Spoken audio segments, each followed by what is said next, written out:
السلام علیکم ورحمۃ اللہ وبرکاتہ۔ بسم اللہ الرحمن الرحیم۔ رب اشرح لی صدری ویسر لی امری واحلل عقدۃ من لسانی یفقہوا قولی۔ امید کرتی ہوں آپ سب ایمان و عمل کی بہترین حالت میں ہوں گے۔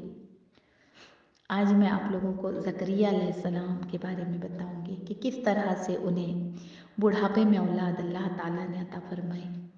لیکن یہ میں یاد دلا دیتی ہوں آپ لوگوں کو کہ یہ وہی زکریا علیہ السلام ہے جو میں نے مریم علیہ السلام کے بارے میں بتایا تھا نا، کہ ان کے کمرے میں بے موسم پھل آتے تھے۔ سردی کے موسم میں گرمی کے پھل، گرمی کے موسم میں سردی کے پھل، اور بہت بہترین تر و تازہ پھل بند کمرے میں۔ جب وہ انہیں لاک لگا کے باہر سے جاتے تھے نا، تو بند کمرے میں وہ جنتی پھل، آسمانی پھل اللہ تعالیٰ عطا فرماتے تھے۔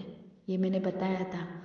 تو ان کی کفالت کون کرتے تھے؟ زکریا علیہ السلام، جو ایک نبی، ایک پیغمبر تھے، اور وہ ان کی کفالت کرتے تھے۔ ان کے خالو تھے مریم علیہ السلام کے۔ تو جب انہوں نے مریم علیہ السلام کے پاس وہ پھل دیکھے تھے نا، اس وقت ان کی عمر قرآن کی تفسیروں میں 120 سال بھی آتی ہے، 100 سال آتی ہے، 120 سال آتی ہے۔ تو اب ان کی بہترین یعنی جو عمر تھی، جوانی کی جو عمر تھی نا، ایک اولاد پیدا ہونے کی جو عام طور پہ ہو جاتی ہے جس عمر میں، وہ نکل گئی تھی جس طرح سے، اور ان کی عمر 120 سال، 100 سال کے قریب ہو گئی تھی۔ اب جب انہوں نے، ان کی عورت بھی بانجھ تھی، بوڑھی ہو گئی تھی، ان کی عورت کی عمر 98 ایئرس، 98 یا 90 سال آتی ہے قرآن میں، قرآن کے تفسیروں میں۔ تو جب اب انہوں نے دیکھا کہ مریم علیہ السلام کے یہاں تو بے موسم پھل، جب وہ باہر سے تالا کھول کے، قفل کھول کے کمرے میں داخل ہوتے تو بند کمرے میں پھل، وہ بھی بے موسم پھل۔ جب انہوں نے یہ دیکھا تو انہیں خیال آیا کہ جو اللہ تعالیٰ مریم علیہ السلام کو ایسی کرامت عطا کر سکتا ہے کہ ان کے بند کمرے میں بے موسم پھل اللہ تعالیٰ دینے پر قادر ہے، تو پھر وہ مجھے بھی اس عمر میں بے موسم اولاد، کیونکہ ابھی اولاد کا موسم تو نہیں رہا، لیکن اس عمر میں، میری اس کمزوری کی عمر میں بھی میرا رب مجھے ضرور اولاد عطا فرمائے گا۔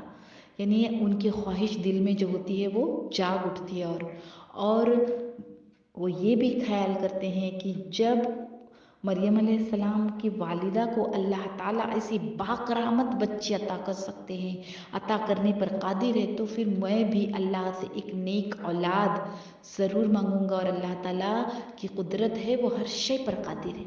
اب زکریا علیہ السلام نے جب بے موسم پھل دیکھے، یہ سارا کچھ ان کے خیال میں آیا کہ میں بھی بے موسم اولاد میرے رب سے مانگتا ہوں۔ اب قرآن میں نا ہنالک یہ الفاظ ہے، ہنالک کا مطلب ہوتا ہے کہ اسی جگہ پہ، یا تو پھر ایک الفاظ اس کا یہ ہوتا ہے کہ شاید انہوں نے محراب میں اپنی جگہ پہ انہوں نے اولاد مانگنا اللہ سے شروع کی۔ اب جب انہوں نے اولاد مانگی نا، وہ بے موسم پھل دیکھے، تو قرآن سورہ مریم میں اس کو بہت ہی بہترین انداز میں کھینچتا ہے کہ وہ اللہ تعالیٰ فرماتے ہیں کہ میں اس رحمت کا ذکر کرتا ہوں جو میں نے اپنے بندے زکریا پر کی۔ اب دیکھو سبحان اللہ کہ زکریا علیہ السلام تو کئی سالوں، کئی 100 سالوں پہلے آئے تھے، اور یہ واقعہ کئی 100 سالوں پہلے ہوا تھا نا۔ اب زکریا علیہ السلام کا تذکرہ ہوتا ہے کہ انہوں نے چپکے سے مجھے پکارا۔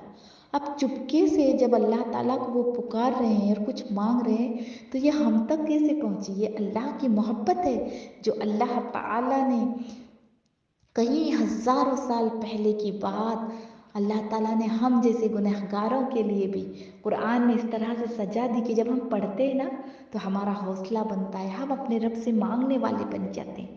یہ دعا اللہ تعالیٰ نے اپنے نبی کی راز داری والی دعا، خاموشی سے چپکے سے کی ہوئی دعا، اللہ تعالیٰ قرآن میں بتا رہا ہے، اعلان کر رہا ہے کہ میرے گنہگار بندو، اے میرے خطا کار اور سیاہ کار بندو، تم جیسے بھی ہو، دیکھو تو صحیح قرآن کھول کے، میں نے اپنے پیغمبر کی دعا نا، ایک رازداری والی دعا جو انہوں نے چپکے سے کی تھی، وہ میں اس قرآن میں بتا رہا ہوں کہ دعا کرنے کا طریقہ کیا ہونا چاہیے۔